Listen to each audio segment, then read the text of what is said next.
그 예전에 읽은 책에서 그런 문구가 생각이 나요. 침이 입안에 있을 때는 더럽다고 안 하잖아요. 그죠? 입안에 있을 때. 근데 침이 그 자리에 없고 입안에 있지 않고 길거리에 뱉어지면 그건 더러운 거잖아요. 어제 이제 일요일 날 인천대공원을 갔는데, 와, 인천 시민들 다 모였더만요. 네. 또 수화진 공연도 하고 있더라고요. 네. 그 제가 저 CD를 그냥 기념으로 샀어요. 네. 뭐 나눈 뭐 하고 심장병 환자들 도와준다고 그러니까 참 잘생겼더만요. 근데 이제 가가지고 이제 안에 들어가서 이제 도시락을 싸가지고 와이프하고 이제 먹고 있는데 옆에 보니까 세상에 누워가지고 햇빛 내려지는 데서 누워가지고 민법책을 보고 있어요. 어떤 분이 민법책을 보고 있어요. 우리 책이에요. 인강으로 듣나 봐요. 네. 그래서 제가 얼른 마스크를 가렸어요. 알아보면 안 될까 봐. 와, 근데 너무 아름다운 거 있죠. 그 모습이 그냥 바닥에다가 좀 뭐라 그래요. 바닥에 깔아놓고 거기 누워가지고 돗자리 깔아놓고 누워가지고 책 보고 있더라고요. 이야, 멋있다. 네. 그죠? 진정으로 삶을 즐기는 모습 아닐까요? 감동받았어요. 네. 자, 우리 감동 받읍시다. 이거 보시면 이제 소유물 반환 청구를 하는데 문제는 이제 이거 얘기하고 싶은 거예요. 신축 건물의 소유권을 취득한다. 요거부터 한번 따져봐야 돼요. 그러면 예를 들어서 갑이 건물을 소유합니다. 그럼 자기 건물을 지었어요. 그럼 건물 신축했죠? 그래서 갑이 을에게 건물을 팔아요. 매매를 해요. 그러면 등기상으로 보면 갑이 소유권을 취득하는 시점은 언제예요? 건물 신축했을 때죠? 등기해야 등기 없이? 등기 없이. 신축 건물의 소유권 취득은 187조 기타 법률 규정에 따른 물권 취득으로서 등기를 요하지 않죠. 따라서 최초 등기하지 않더라도 소유권의 최초 취득은 보존 등기라는 건데 보존 등기가 없어도 여전히 갑은 신축한 시점의 소유자인 거예요. 그죠? 이게 187조 본문이에요. 그러나 갑이 그 자기 건물을 을에게 팔기 위해서는 갑의 이름으로 보존 등기를 해야만 팔 수 있죠. 그래서 이렇게 갑이 을에게 처분하려면 이렇게 보존 등기를 해놔야 처분이 되는 거예요. 단서에 따라서. 그리고 을이 소유권을 취득하려면 어떻게 해야 되죠? 얘는 법률 행위를 통해서 소유권을 취득하는 거죠. 따라서 186조에 따라서 뭐 해야 되는 거죠? 소유권 이전 등기 해야 을이 소유자가 되는 거예요. 이건 186조예요. 자, 이거 확인하셨죠? 그래서 갑이 신축하면 등기 없이 보존 등기 없이 소유권 취득하고 신축하면 갑이 을에게 처분하기 위해서는 갑의 이름으로 등기를 해야만 처분이 되는 것이고 을이 소유권 이전 등기를 받으려면 을이 소유자가 되려면 법률 행위를 통해서 물권 취득하는 것이니까 등기해야 되는 거예요. 없이 취득하고 처분하려면 등기하고 얘가 취득하려면 법률 행위에 따른 취득이니까 등기해야만 소유자가 되는 겁니다. 확인됐죠? 자, 그럼 관련해서 이걸 보세요. 갑이 건물 지었어요. 그런데 이 건물이 미등기 무허가 건물이에요. 허가도 받지 않았으니 당연 등기는 안 돼 있겠죠. 갑이 건물을 지었으면 이 건물은 누구 거? 소유자가 누구? 갑이죠. 등기해야 등기 없이. 등기 없이도 갑이 소유자 이거예요. 그럼 갑은 원시 취득자입니다. 자, 토지 소유자는 X라고 치잔 말이에요. 그런데 갑이 건물을 을에게 팔아요. 그럼 을은 등기 안 받고 지금 돈을 주고 산 거잖아요, 건물을. 미등기 무허가 건물을 을이 사요. 돈 주고. 근데 이왕이면 등기 있는 건물을 사지 왜 등기 없는 건물을 샀을까요? 싸니까. 건물은 필요하고 싸니까 을이 샀다는 얘기예요. 자, 이랬을 때 지금 을이 원래 소유자가 되려면 어떻게 써야 되는 거죠? 일단 갑의 이름으로 187조 단서에 따라서 갑의 이름으로 등기를 하고 그 다음에 을이 소유자가 되려면 186조에 따라서 을에게 이전 등기를 해야만 법적으로 을은 소유자가 되는 겁니다. 그렇죠? 자, 그런데 요 위에 글씨 있어요? 없어요. 없죠? 여기 비춰가지고 잘 안 보여, 이쪽에서 보면. 자, 그런데 이때 을은 건물의 소유자인가? 이게 문제가 돼요. 을은 건물의 법적 소유자인가요? 아닌가요? 아니죠. 왜 아니에요? 을이 법적으로 소유자가 되려면 181조 단서에 따라서 갑의 이름으로 보존 등기를 하고 그 다음에 186조에 따라서 을의 이름으로 소유권 이전 등기가 되어야만 법적 소유자입니다. 근데 지금 을이 돈을 주고 건물을 사서 그 건물에 거주하고 있는 거예요. 살림 차려놓고 살고 있어요. 그래도 을은 소유자이다, 아니다? 아니다. 왜? 등기하지 않았으니까. 왜 안 했어요? 없어요, 등기가. 등기가 없는 건물이라고요. 등기 서류 자체가 없어요. 자, 그러면 을은 소유권에 준하는 관습법상의 물권이라는 권리를 가지게 될 것인가 이거예요.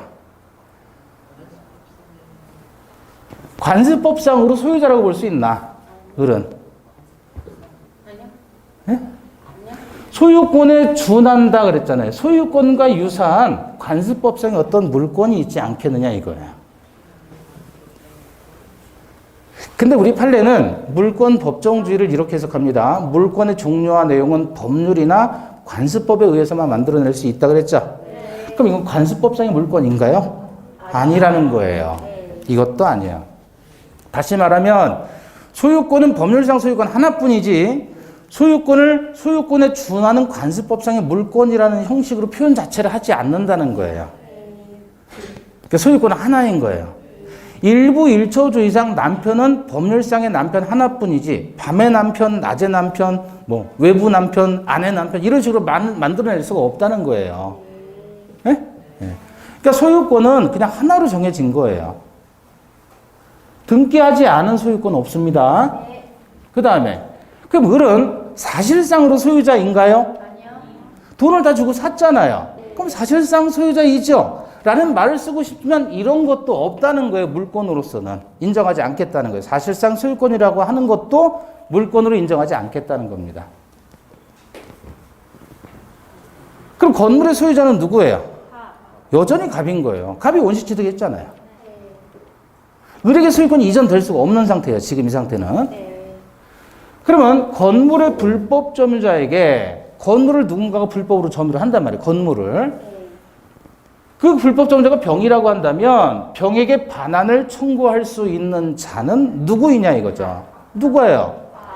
반환 청구한다면 소유자만이 소유권에 기인한 반환 청구를 하는 거 아니에요? 그럼 소유자는 누구? 갑이잖아요. 따라서 갑이 병을 상대로 반환 청구하게 되는 것이다. 그 을은 아무것도 아닌 거예요. 이때 을은 갑을 대위해서 건물이 불법 점유자 병에게 반환을 청구할 수 있을 뿐이지 직접적으로 병에게 반환 청구는 못한다. 만약에 을이 법적 소유자이라면 직접적으로 병에게 반환 청구할 수 있어요. 물권적 청구권으로서. 근데 얘는 물권자가 아니기 때문에 대위해서만 청구할 수 있다. 자, 이때 토지 소유자 X는 무단으로 자기 토지를 점거한 사람에 대해서 건물에 철거를 청구해야 되는 바, 철거의 상대방이 되는 사람은 갑일까요? 을일까요? 자, 토지 소유자가, 여기 봐봐요. 토지의 소유자가 토지를 점유한 사람에 대해서 뭐를 청구하는 거예요? 뭐를 청구해요? 토지를 반환 청구하는 거예요. 토지 소유자가 건물 점유자에게 건물 반환 청구한다. 이건 말이 안 돼요. 건물 소유자가 건물 점유자에게 건물 반환 청구하듯이 지갑 소유자가 지갑 점유자에게 지갑 반환을 청구하듯이 토지 소유자가 건물 소유자에게 토지 소유자가 토지 점유자에게 토지 반환을 청구하는 겁니다. 그러면 여기서 토지 소유자는 누구예요? 토지 소유자 X, 토지의 점유자는 누구라 그랬어요? 토지 점유는 건물의 소유자라 그랬잖아요. 누구예요, 그러면? 갑을 상대로 반환 청구할 수 있겠느냐? 안 된다라는 게 판례예요. 우리 논리적으로 하면 이게 맞잖아요. 그런데 이 철거 청구의 상대방에 해당하는 사람은 을이라는 거예요. 아니 갑은 아직도 소유권을 그대로 가지고 있으니 우리가 배운 이론에 따르면 대지의 점유자는 건물의 소유자라 그랬잖아요. 땅을 점유하는 사람은 건물을 소유하는 사람이 토지를 점유한다 이렇게 공부했잖아요. 그럼 논리적으로 간다면 철거 청구의 상대방은 누구예요? 갑이지만 이게 아니라는 거예요. 철거에 대해서만큼은 판례가. 그럼 뭐라고 보는 거냐면 판례는 사실상 법률상 건물을 처분할 수 있는 지위에 있는 자, 그 자를 누구로 얘기합니까? 을이라고 얘기하는 거예요. 자, 우리 생각해봐요. 이제 이해를 해보셔요. 건물을 갑이 지었는데 미등기 무허가 건물입니다. 그리고 을이 건물값을 주고 입주해서 살고 있어요. 그 상태에서 갑이 지가 법적 소유자라고 건물을 또 다른 병에게 팔아먹으면 을은 가만히 있어요? 가만 안 있어요? 가만 안 있죠? 나쁜 놈이. 을이 샀는데 그걸 또 왜 갑이 병에게 팔아먹냔 말이에요. 그죠? 그런데 이번엔 을이 여기 들어가서 입주해서 살고 있다가 을이 다시 병에게 건물을 팔아요. 그러면 갑은 가만히 있어요? 가만 안 있어요? 가만히 있지요. 쟤는 이미 팔아서 끝난 거니까. 사실상으로 건물을 처분할 수 있는 사람은 누구? 법률상으로도 처분해도 되는 사람은 누구? 그러니까 철거의 상대방은 갑이 아니라 을이다 이렇게 보는 거예요. 사실상으로도 법률상으로도 처분해도 되는 사람은 을이다. 이 을을 뭐라고 표현하면 돼요? 미등기 건물의 매수인. 이해되셨나요? 자, 그래서 이 사례를 가지고 또 뭐를 보셔야 되냐면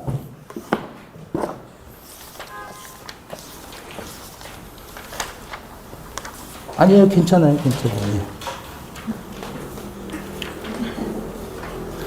자, 빈출 393페이지 보시면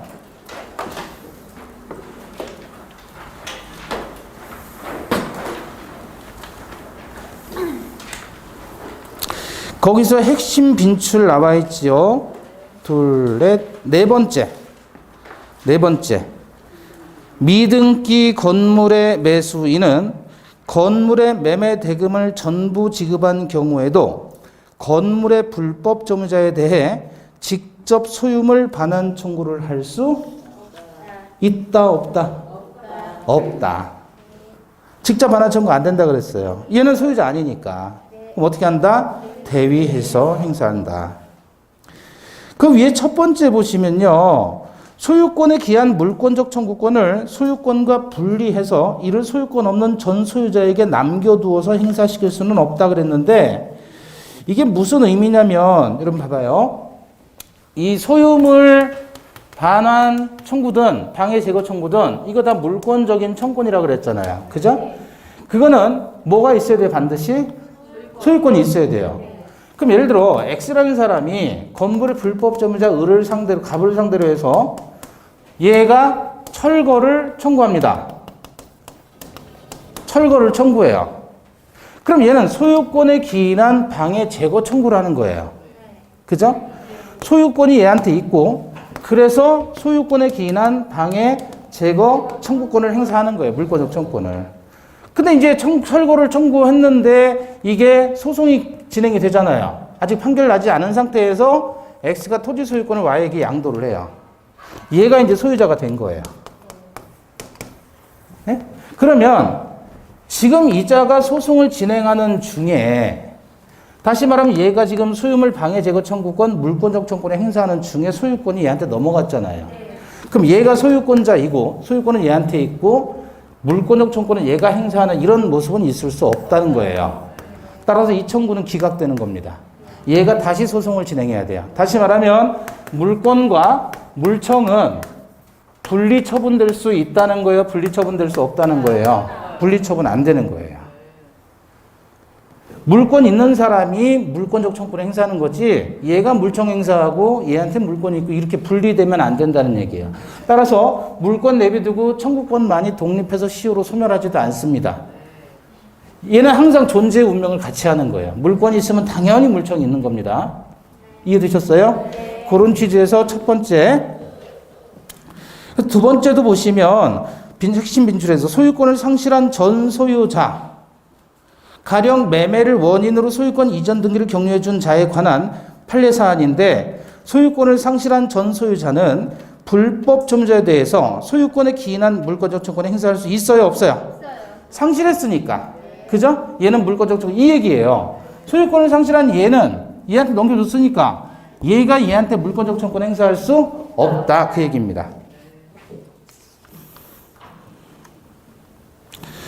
자, 거기 밑에 오답 스텝 2에서 1번 밑에 핵심 빈줄 있죠. 을이 소유자 갑으로부터 토지를 매수 인도받았는데 등기를 갖추지 않고 다시 병에게 이를 전매하고 인도했다면 소유자 갑은 을을 상대로 반환 청구하는 겁니까? 병을 상대로 반환 청구하는 겁니까?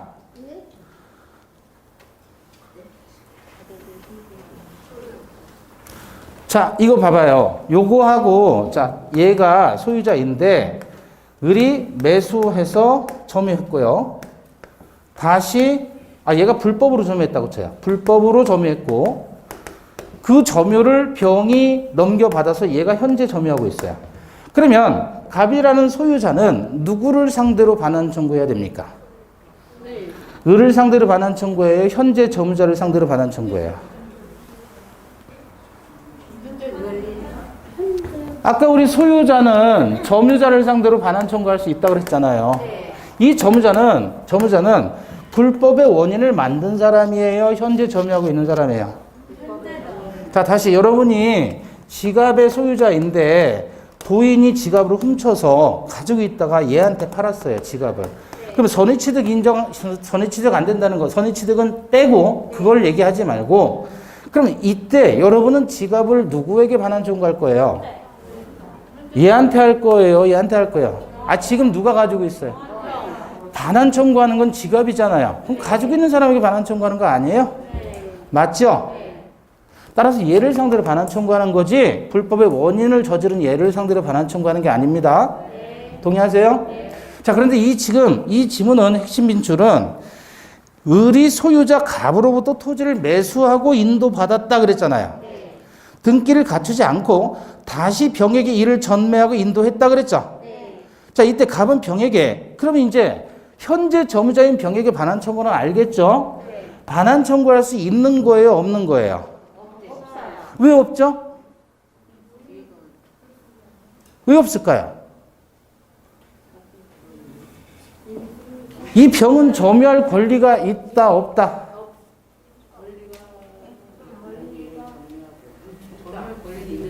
점유할 권리가 있어요, 없어요, 병은?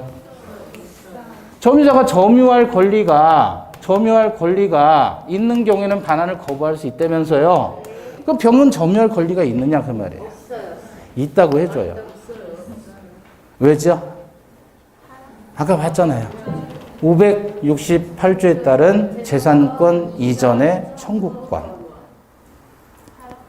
그것도 점유할 권리에 해당한다 그랬잖아요. 네? 근데 요거는 지금 아까 우리가 설명한 것은 미등기 매수인이란 말이에요. 얘한테 얘가 반환 청구할 수 없다 그랬잖아요. 왜? 얘는 568조에 따른 재산권 이전의 청구권을 가지고 있는 거잖아요. 매수인이 매도인에게 등기 청구할 수 있다, 재산권 이전을 청구할 수 있다는 것도 점유할 권리에 해당한다 그랬죠. 그 얘기인데 요걸 공부했는데 지금 이 지문은 얘가 또 넘겨준 거예요, 병에게. 얘도 미등기 매수인이잖아요. 그럼 얘도 점유할 권리가 있다, 없다? 있다. 지금 얘기하고 싶은 건 반환 청구의 상대방은 불법의 점유 침탈의 원인을 일으킨 사람을 반환 청구 상대방으로 하는 게 아니라 현재의 점유자를 상대로 반환 청구하는 것이고, 현재의 점유자를 상대로 반환 청구했을 때 이자가 점유할 권리가 있다면 반환을 거부할 수 있는 바, 미등기 매수인의 지위도 점유할 권리에 해당한다. 그 얘기를 하고 싶은 거예요. 자, 이제 그 정도 보시고 진도 때문에 더 자세히 못 봐요.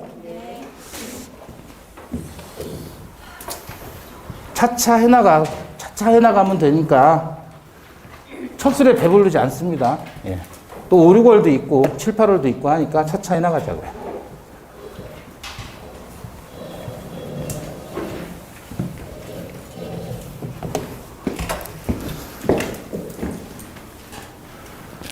자, 이제 305페이지 가보시면, 또 어려운 거 나와요. 공동소유. 이게 또 뭐 시험에 뭐 그냥 매년 나오는 거예요. 취득시효도 그렇고, 물권 요청권도 그렇고. 자, 공동소유는 세 가지가 있습니다. 하나의 물건을 여럿이 같이 공동소유하는 형태가 세 가지가 있는데, 그게 공유, 합유, 총유입니다. 여기 봐봐요. 자, 이거는 뭐에 따라서 구별을 하냐면 얘네들을 구별하는 기준이 있을 거 아니에요.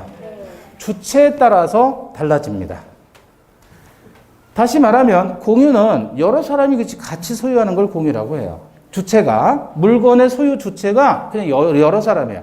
그런데 합유는 조합체로서 물건을 소유할 때 합유라고 표현해요. 조합. 조합이라는 말은 뭐죠? 동업계약을 조합이라고 해요. 동업하기라는 계약을 무슨 계약? 조합계약이라고 합니다. 동업계약을 뭐라고 한다고요? 조합. 조합이라는 계약 자체가 동업자들끼리 하는 계약의 내용을 조합이라고 해요. 근데 우리는 많이 들어봤어요. 농업협동조합, 수산업협동조합. 그죠? 그것도 시작은 동업자들끼리 같은 직무에 종사하는 사람들끼리 조합의 형태로, 동업의 형태로 시작을 해서 지금은 법인이 된 거예요. 워낙에 커져가지고. 노동자 조합, 부두 노동자 조합. 들어보셨죠? 그러니까 동업하는 계약을 조합이라고 합니다. 따라서 여러분이 예를 들어서 시험에 합격해서 마음에 맞는 분하고 동업할 수 있나요? 네. 그때 쓰는 계약서 이름이 뭐예요? 조합계약서. 아시겠죠? 그래서 동업하기로 해서 돈을 모아가지고 물건을 샀다. 그럼 그 물건의 소유는 조합원들이 뭐 하는 거죠? 합의한다. 이렇게 표현하는 거예요. 동업하는 사람이 조합원이 되는 것이고. 자, 총유는 주체가 누구예요? 권리 능력 없는 사단이 주체가 돼야 돼요. 사람의 단체인데 권리 능력 없다 그랬어요. 법인 설립 등기 했다, 안 했다? 법인 설립 등기하지 않은 사단 어떤 게 있어요? 종중교회. 자, 그들이 재산을 소유할 때는 뭐 한다 그래요? 총유한다. 이 공유는 자유주의를 기본으로 합니다. 자유주의. 개인주의, 자유주의 다 같아요. 공유는 그 물건을 공유하는 사람 구성원들이 자유로워요. 근데 이 합유는 중간적인 성격을 가지고 있어요. 자유주의도 섞여 있지만 단체주의도 섞여 있어요. 총유는 완전한 단체주의예요. 개인이라는 게 없어요. 이쪽은 로마법에서 시작이 된 거고 이쪽은 게르만법에서 시작이 됐어요. 게르만 놈들이 누구예요? 독일 놈들이죠. 근데 로마 시대에 로마인들은 대단히 발달된 문화민족이었어요. 근데 로마가 망한 이유가, 잘 나가던 로마가 망한 이유가 뭐 때문이에요? 예? 개인주의, 자유주의가 극대화됐기 때문에 나를 희생해서 나라를 지킨다는 마음은 없어요. 그래서 군인도 돈 주고 샀단 말이에요, 그 당시에. 너무 잘 사니까. 그죠? 그래서 개인주의가 극도로 발달했어요. 그러니까 그 당시에 보면 게르만 민족은 아주 무식한 농경민족이에요. 여기는 속칭 미국이라 그러면, 예? 여기 한국이다 그러면, 여기는 무슨, 어디쯤 될까요? 이디오피아 정도 될까요? 그래, 얘들한테 깨졌잖아요. 로마가. 여기는 뭐가 없어요? 개인이라는 게 존재하지 않아요. 개인이 존재하지 않고, 여기는 오로지 단체만이 존재하는 거예요. 그걸 이제 국가 정치학에서는 전체주의라고도 표현해요. 전체주의. 개인은 없어요. 국가만 존재하는 거예요.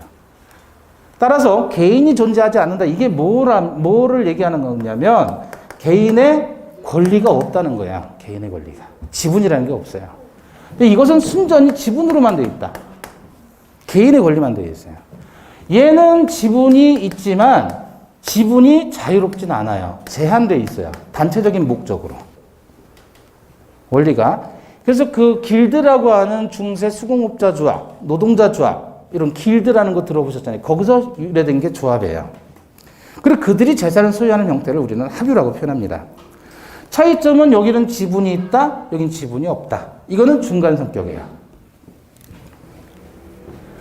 자, 그러면 결국 공유는 지분을 통해서 공동 소유하는 형태로 묶여 있는 거예요. 그런데 합유는 지분 플러스 단체적인 제한이 있고 얘는 지분 자체가 아예 존재하지 않는 거예요.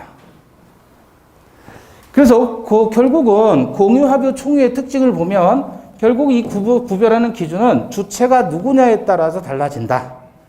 특히 조합이 재산을 소유한다 그러면 뭐 한다 그래요? 합유한다 그러는 거예요. 종중이나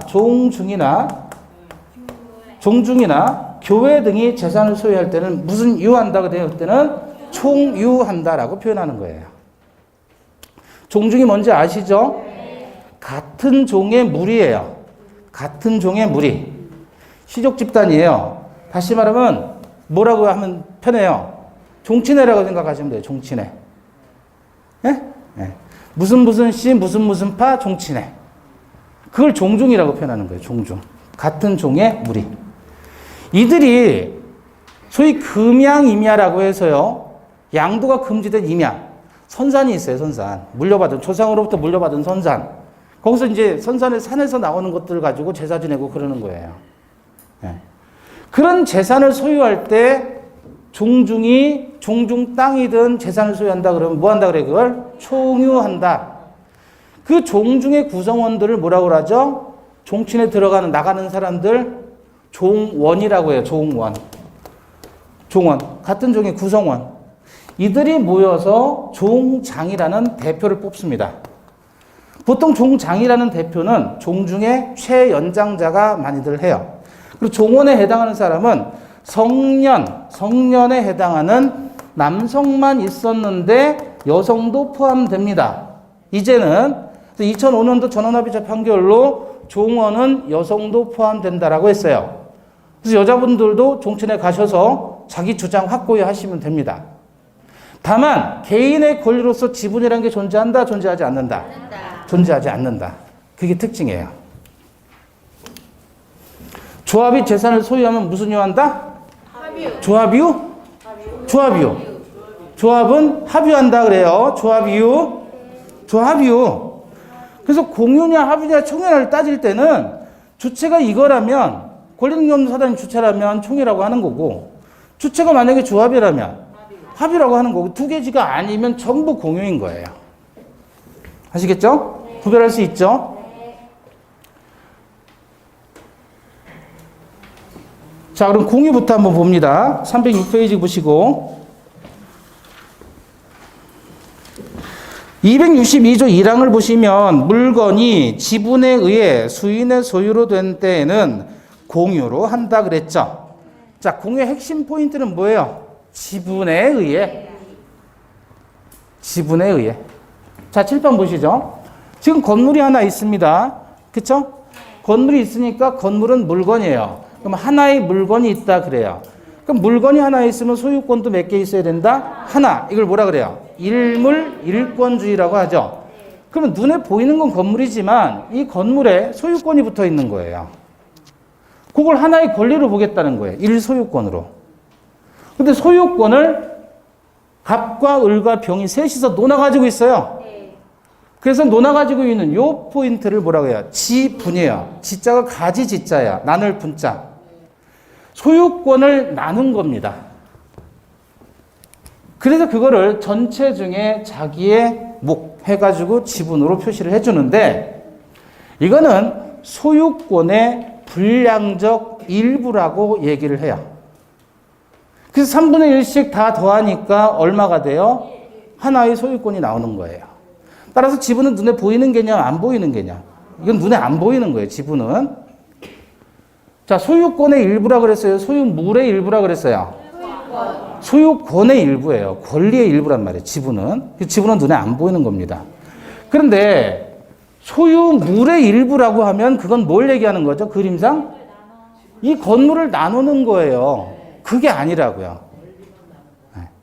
마치 아이를 보면 엄마 피 반, 아빠 피 반이 섞여 있죠.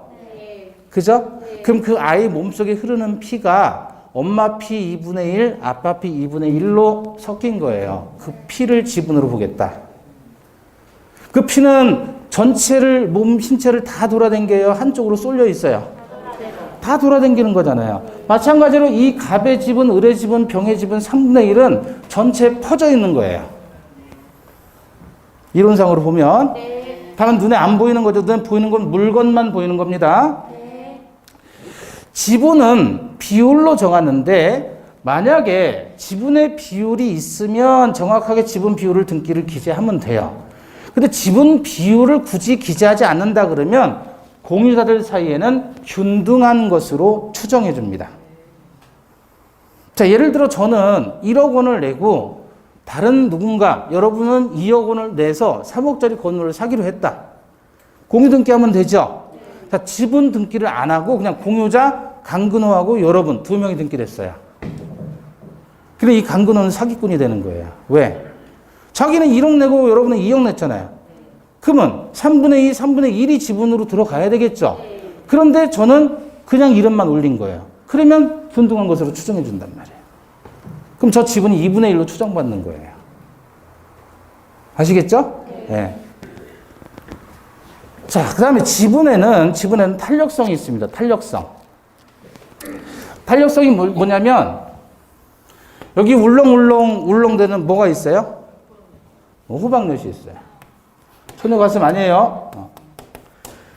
3명의 아이들한테, 엄마가 엿 먹어라 그랬어요. 애들한테. 애들한테 엿 먹어라. 똑같이 누나 먹어 그랬단 말이에요. 그러면 각각의 지분은 어떻게 돼? 엿 하나에 대한 지분은 똑같이 누나 먹으니까 3분의 1, 3분의 1, 3분의 1 이렇게 되죠? 근데 막내가 자꾸 몰래 빨아먹는 거야. 막내가. 그랬더니 큰형이 꿀방울 탁 때린 거예요. 너 왜 허락 없이 공유물 분할하고 있느냐? 그럼 안 된다. 때리니까 에이씨 나 안 먹어 하면서 어떻게 했어요? 지분을 포기합니다. 그러면 어떻게 돼요? 얘가 지분을 포기하니까 얘 지분들이 바뀌는 거예요. 어떻게 해요? 2분의 1로 훅 바뀌는 거. 요거를 탄력성이라고 하는 거예요. 근데 둘째가 또 형 몰래 막 엿을 빨아먹는 거예요. 그러니까 형이 어떻게 해요? 또 때렸더니 얘가 상속인 없이 사망했어요. 그럼 2분의 1 지분이 없어지는 거죠? 그럼 나머지 공유자에게 이렇게 분할적 지속되니까 얘 지분은 1로 바뀐다. 이걸 뭐라 그래요? 지분의 탄력성이라고 해요. 공유자 중에 1인이 그의 지분을 포기하거나 상속인 없이 사망한 경우 그들의 지분은 잔존 공유자의 지분 비율로 분할 귀속되는 성질을 탄력성이다. 그렇게 표현해요. 지분에 뭐가 있다? 탄력성이 있다. 그리고 이 공유는 기본적으로 자유주의를 표방한다 그랬죠? 그래서 지분을 처분하는 것 자체는 공유자의 뭐예요? 자유입니다. 지분의 처분은 자유예요. 근데 지분 처분이 자유라는 거지 공유물을 처분하는 거 이거는 자유가 아니죠. 전원의 동의가 있어야 되는 거예요. 공유물의 처분은. 지분 처분은 자유. 지분은 자유. 지분은 자유. 공유 지분의 처분은 자유. 지분은 자유. 지분은 자유. 지분은 자유. 왜 강조하냐면 이걸 공유물의 처분은 자유 그러면 X. 공유물이 아니라 지분은 자유. 지분은 자유. 지분은 자유. 지분은 자유. 아시겠죠? 네.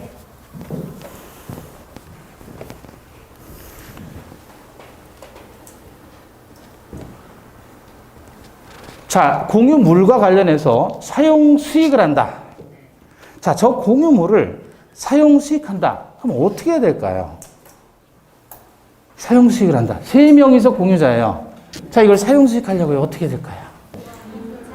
네? 보존, 관리행위, 처분, 변경 행위를 다 해야 된다. 각각을 어떻게 해야 될까? 먼저 사용 수익을 어떻게 하려면 어떻게 해야 돼요? 전부를 지분의 비율로 사용합니다. 전부를, 일부를. 사용은 전부를 해야 돼요. 사용은 전부를. 전부를 사용한다. 그리고 이 전부를 사용하는 거 알겠어요. 근데 어떻게 사용하라고요? 지분 비율로 사용하라는 게 무슨 뜻이에요, 이게? 갑이 혼자 다 쓰라는 거죠? 전부를 쓰라는 거 아니에요. 을도 다 쓰라는 거죠? 병도 전부를 쓰라는 거예요. 그런데 지분 비율로 쓰라는 거야. 어떻게 쓰는 게 지분 비율로 쓰는 거예요? 예를 들어 이게 3층이면 한 층씩 써라? 그건 아니죠. 전부를 써야지 한 층씩 쓰면 안 되잖아요. 전부를 사용하는 거예요. 지분 비율로 사용하라는 건 뭐예요, 그럼?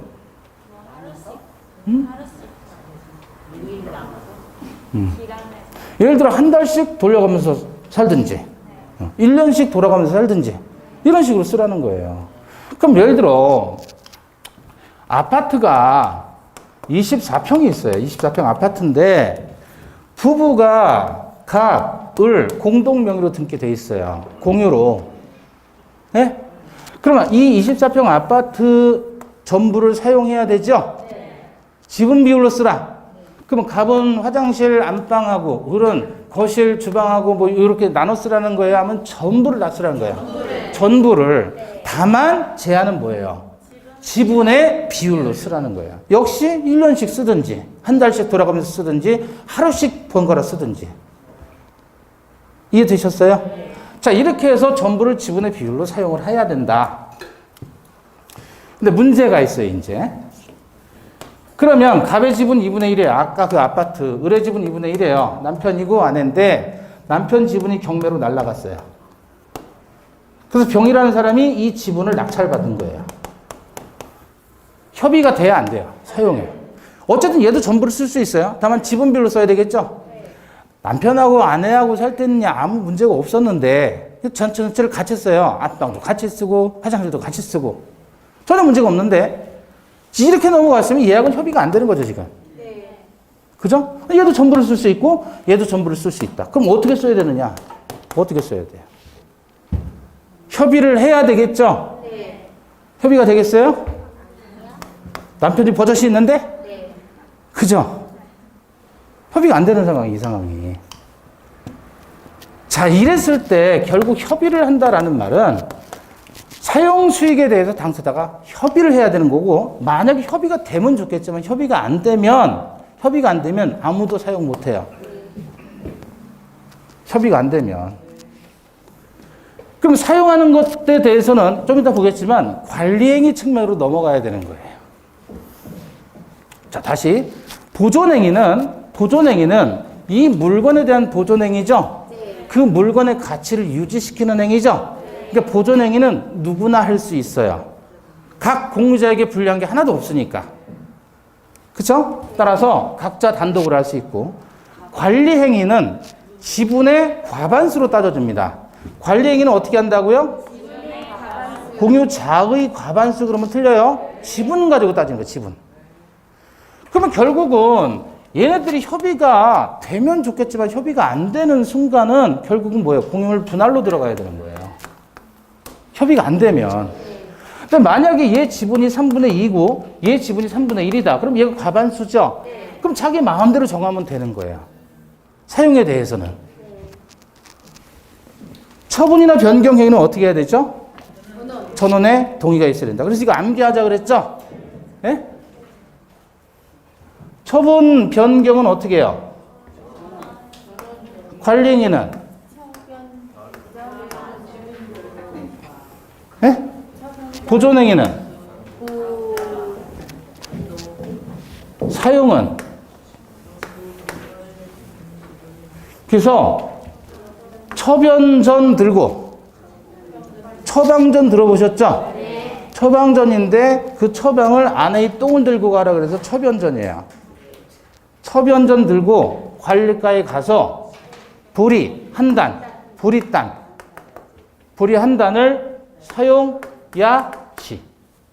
사야지.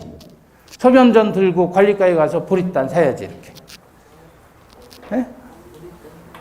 처분 변경은 전원의 동의. 처변전 들고 관리과에 가서 보리단 사야지. 사용수익은 지분의 비율로 전부를. 암기해야 돼요. 왜냐하면 집합 건물에 가면 비슷한 게 또 나와요. 그거하고 구별하기 위해서는 반드시 암기. 자, 암기만 해서는 안 되고 이제 적용도 해야 돼요. 응용도 해야 되고.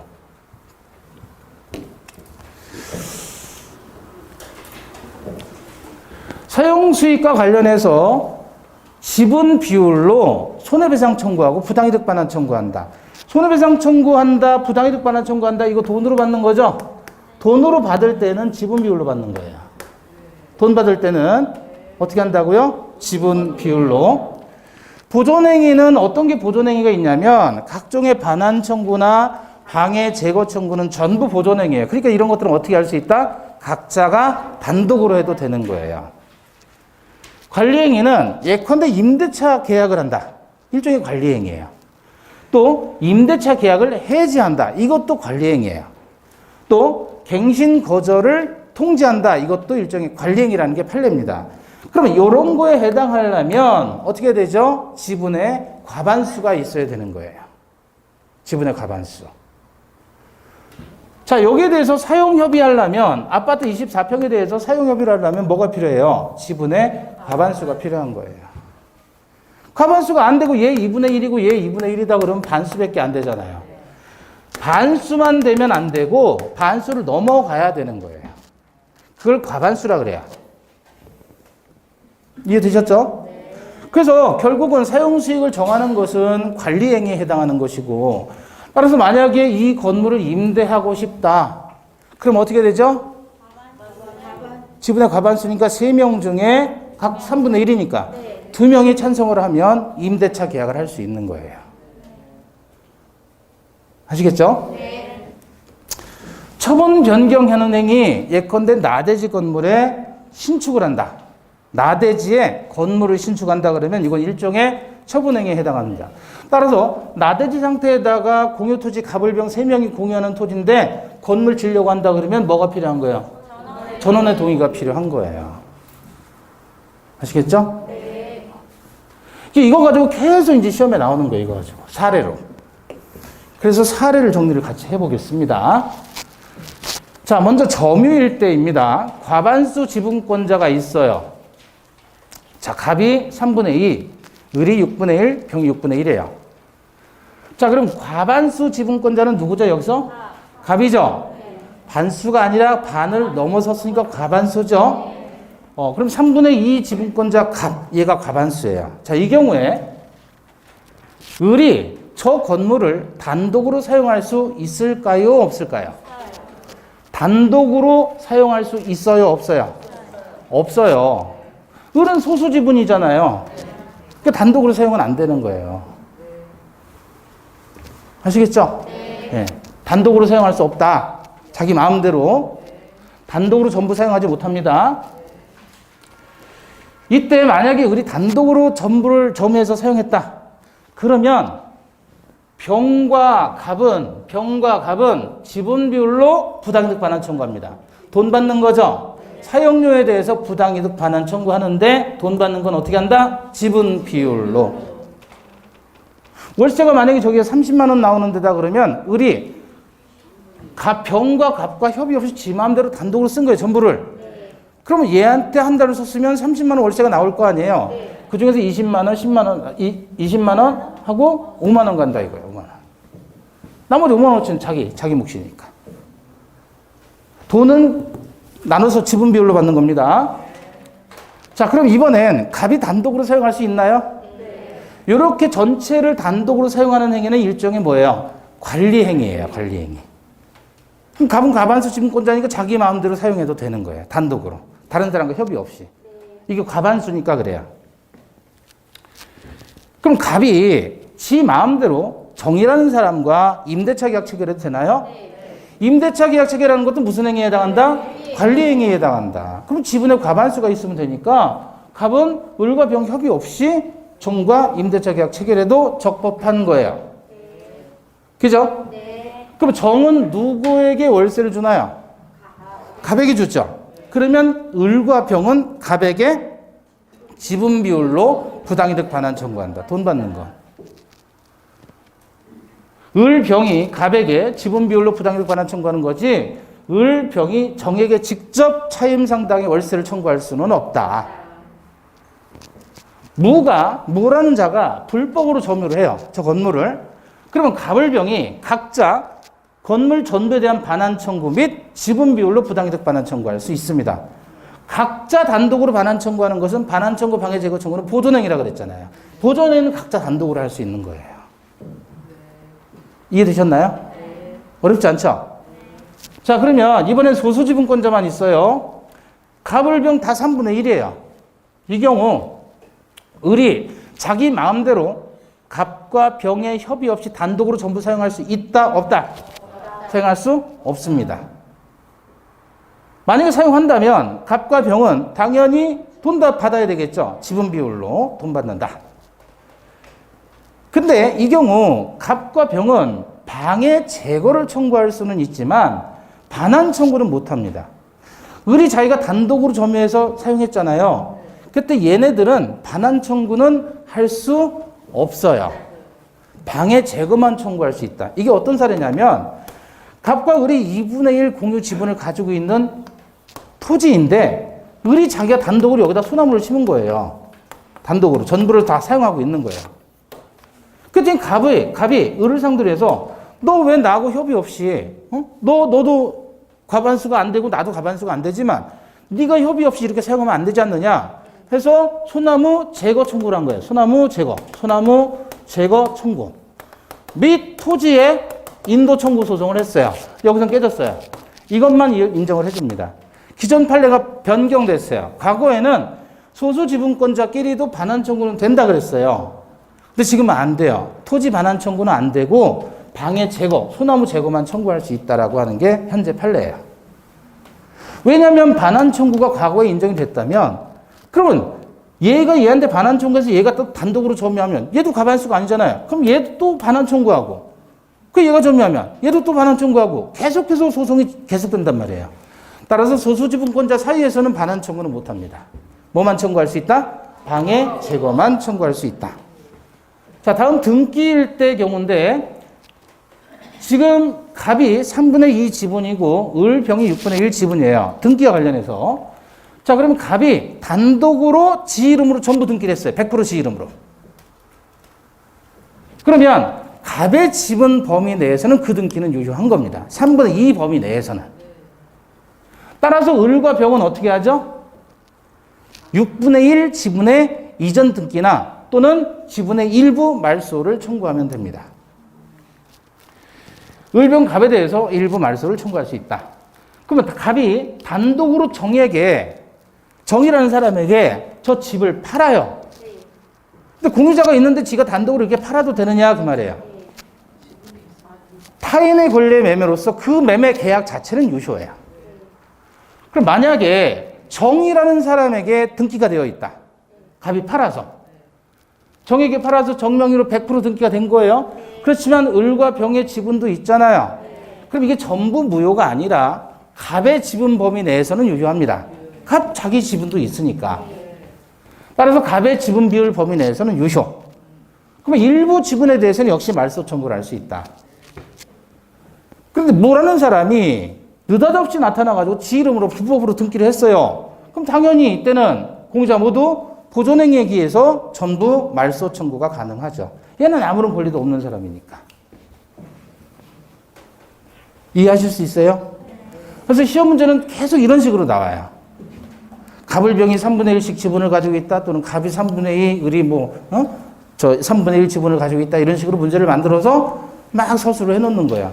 그럼 결국은 관리행위를 중점적으로 보시는데 관리행위라는 것은 결국 자 아까도 우리 24평 아파트 갑 2분의 1이고 을이 2분의 1인데 얘가 경매로 넘어가가지고 병에게 2분의 1로 낙찰됐다. 그럼 결국 얘는 과반수가 되는 사람이 없죠. 그러니까 지분의 과반수가 나와야 사용에 대한 결정을 할 수 있는 거예요. 그죠? 남편과 아내가 살 때는 문제가 없단 말이에요. 자기들 서로 양보하면 되니까. 근데 문제는 이해관계가 없는 사람이 들어왔을 때, 지분권자로 참여했을 때 결국은 과반수 되는 사람이 없잖아요. 그럼 어떻게 돼요? 분할 청구하는 거예요. 경매로. 경매로 다시 날려가지고 가격으로 나눠서 가격으로 자르면 돼요. 이해되시는 거예요? 그래서 결국 핵심은 과반수가 누가 가지고 있느냐? 과반수 지분을. 반수가 아니라 그랬어요. 과반수. 자, 잠시 쉬었다가 보겠습니다.